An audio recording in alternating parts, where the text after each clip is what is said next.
금호타이어 2023년도 실적을 스룹 회계로 분석하고 연말 매출까지 예측해 보도록 하겠습니다. 매출은 6.5% 증가했고요. 영업이익은 무려 2,609%가 증가했습니다.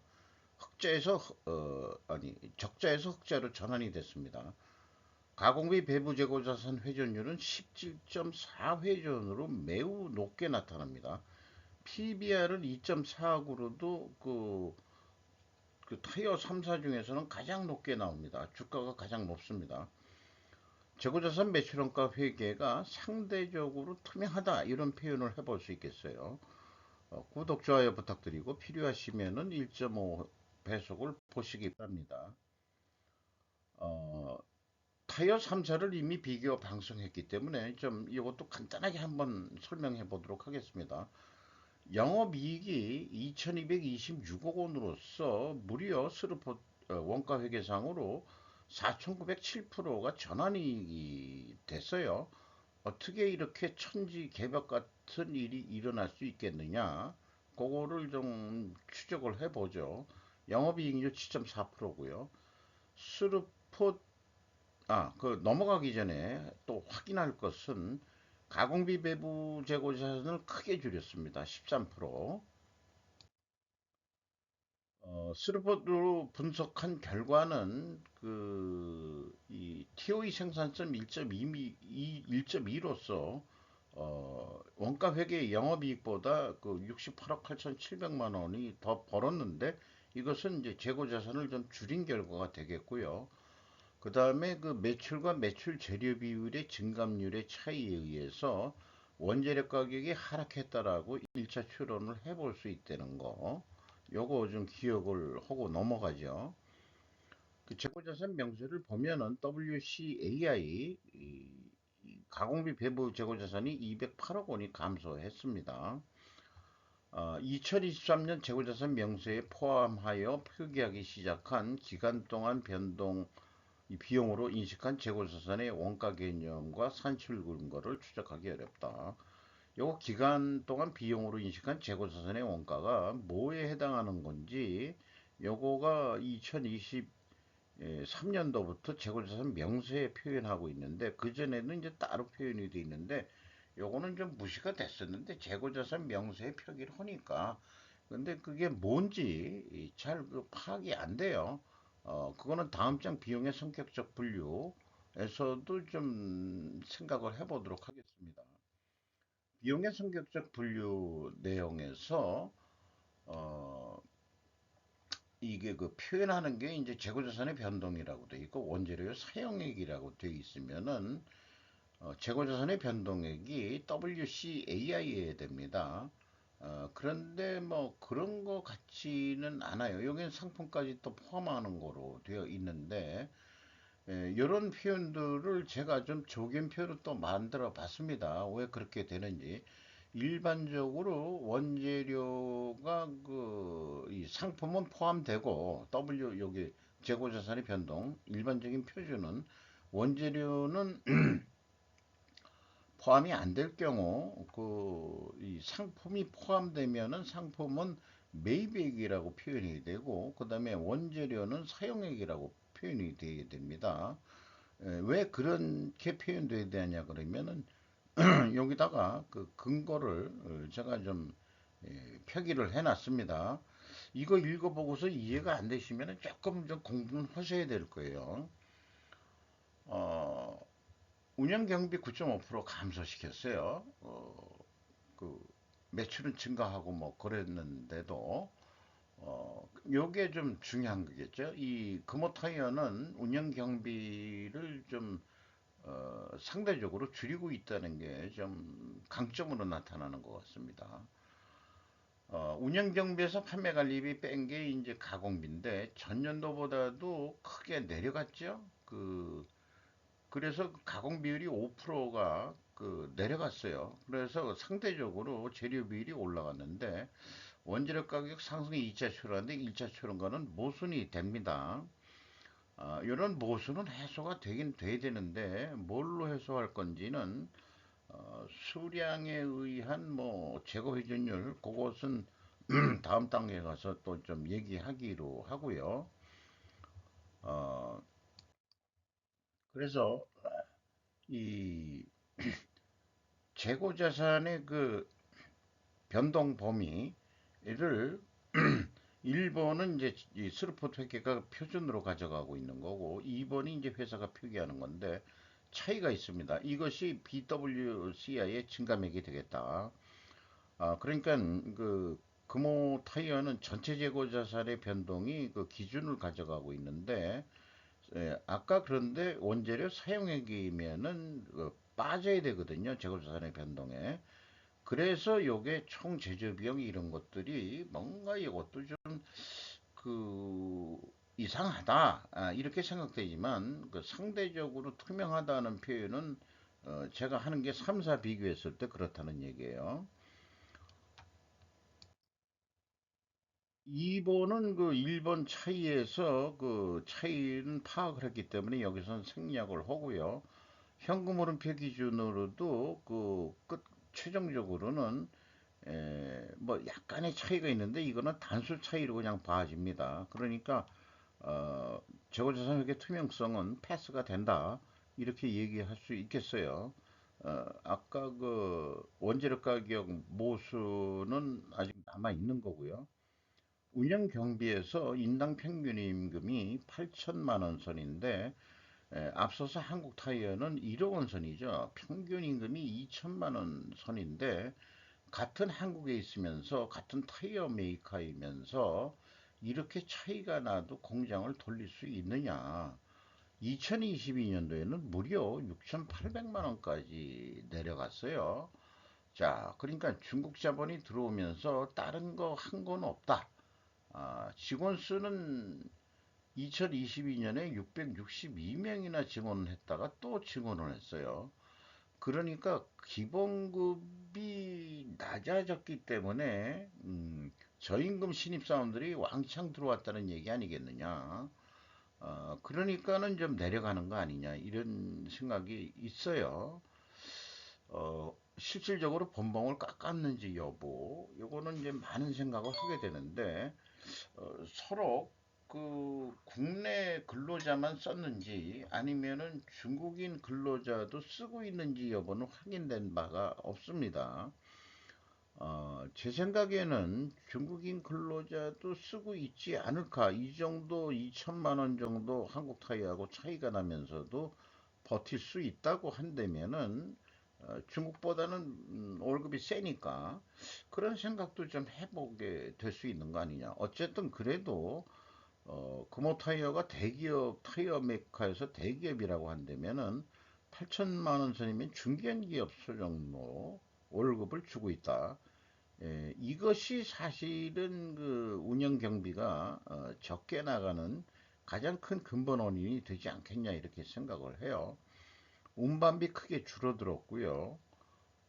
흑자가 났는데도 운반비는 왜 줄지? 그거는 뭐 알 수가 없죠.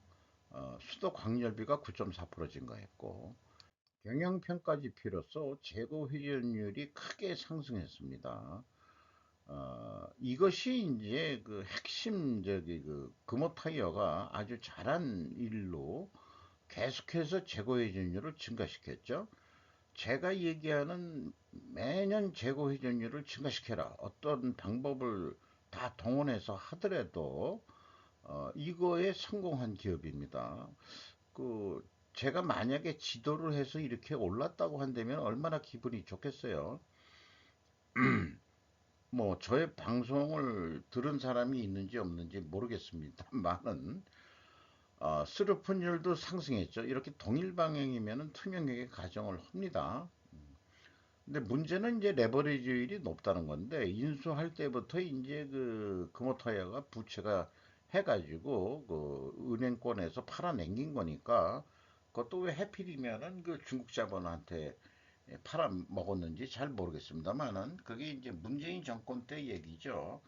정치하고 무관하지 않다고 생각을 합니다. 저는 어쨌든 이걸 줄여 나가야 되겠죠. 돈을 벌어서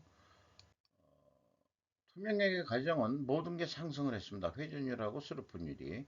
그럼 원재료 가격이 하락하고 판매 가격은 인상이 돼야 됩니다.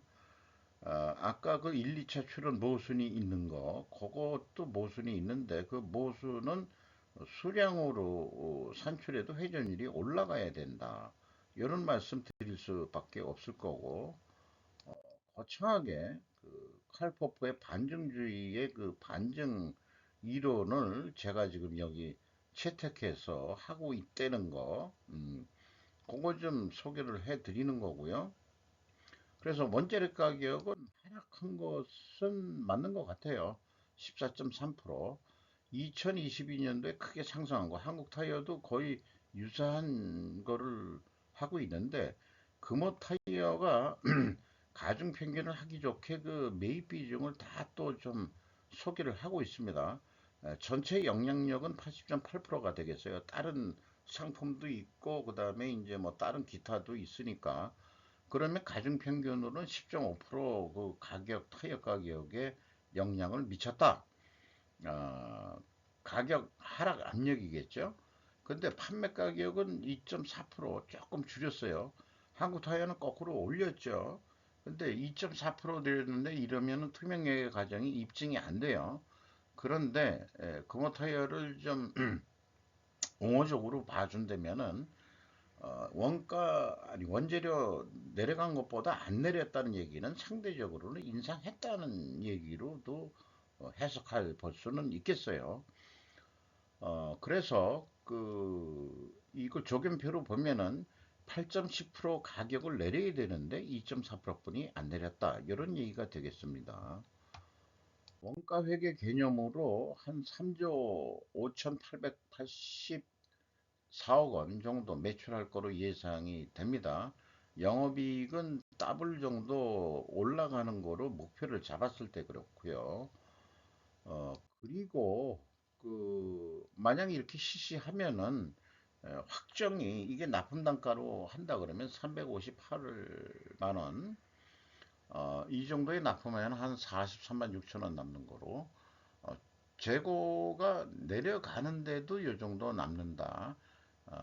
작년보다 이제 영업이익을 더블로 낸다고 봤을 때 그렇다는 얘기예요. 근데 재고를 5% 증가시킨다면은 매출을 안 늘리더라도 충분히 이익은 날 수 있다. 이게 원가격의 문제점을 좀 나타내려고 한 거고요. 서르포상으로 그 운영 비용이 5% 올라간다고 그랬을 때 한 3조 6천억 정도 해야 된다. 영업이익을 100% 올리려면은. 그리고 재료비 관계로는 재료비는 한 20% 증가해야 된다는 거. 이렇게 이제 예측을 해 보면 계약을 360만 원에 팔아야 돼요. 그리고 거기다 재고 비중률을 조금 더 올린다 그러면은 영업이익은 한 4,800억 원으로 크게 증가할 수 있다. 그러니까 스루포트의 기준은 판매 단가가 높게 나오게 돼 있고 원가 회계는 약간 낮게 나오게 돼 있습니다. 이것은 재고를 감소시켰을 때 항상 나오는 건데 재고 여기는 딱 맞아떨어지죠. 재고 회전율이 상승하고 이익이 증가합니다. 판매액가는 원가회계보다 높게 나옵니다. 그래서 그이 스루포트 회계는 디프레이션 완화 효과가 있다. 이렇게 얘기할 수 있겠고요. 그래서 재고를 감소한 회사의 납품 단가는 깎지 말아라 하는 게 이제 저의 주장입니다. 어, 그런 얘기가 되겠고요. 현금 지표로서는 EAT 새우 현금 순이익이 4,454억 원을 벌었고 현금 수익률은 24.1%, 전년보다 뭐 거의 10% 이상 13% 정도 뛰었습니다. 그 다음에 그 EMS 그 영업 활동으로 전체 흘러 들어온 돈은 5천억 정도가 되겠고 최종 2,600억의 돈을 벌었습니다. 캐펙스 그 자본적 지출에 695억 원 투자가 됐고요. 프리캐시 프로로는 채권자한테 2,131억 원을 갚았습니다. 돈을 벌어가지고 그래서 좀 거의 10% 정도 그 레버리지를 줄였죠. 계속 줄여 나가야 되겠죠. 50% 이하가 되도록 이익 배당을 할 수 없는 상황이겠고요. 물론 주가는 6,430원으로서 2023년 초보다 거의 더블이 올랐습니다. PBR이 2.49가 되겠어요. 주주를 보면은 싱웨이 코리아가 45%, 우리은행이 7.78%, 우리 한국산업은행이 7.43%, 그리고 외국인으로서는 골드만이 눈에 띄는데 6.65%가 되겠습니다. 그러면은 싱웨이 코리아의 그 임원 내역을 보면은 차이용선이라고 63년생인데 나이가 이 정도면 그래도 좀 먹긴 먹었죠. 그래도 60대가 되겠네요. 비상근이긴 하지만 전략운영위원회 이사회 의장으로 되어 있고 현 더블스타그룹 회장으로 되어 있습니다. 이 중국의 더블스타가 타이어 메이커로는 아주 큰 데로 알고 있습니다. 그리고 장진하라고 여성인데 1974년 생이면은 꽤 그 젊은 여성분인 것 같은데 전략운영위원회 그 임원으로 되어 있는데 더블스탁으로 본부 CEO로 되어 있어요. 총재라고도 또 표현하고 있네요. 싱에이 코리아는 CEO를 한국 정문 경영인에게 맡기고 있다. 중국 더블스타 그룹 회장과 CEO는 비상근인데 전략위원회 이사회라면 현재 C가 민간기업도 이사회 내에서도 공산당 위원회를 설치하라는 것에 비유해 볼 수도 있지 않겠냐.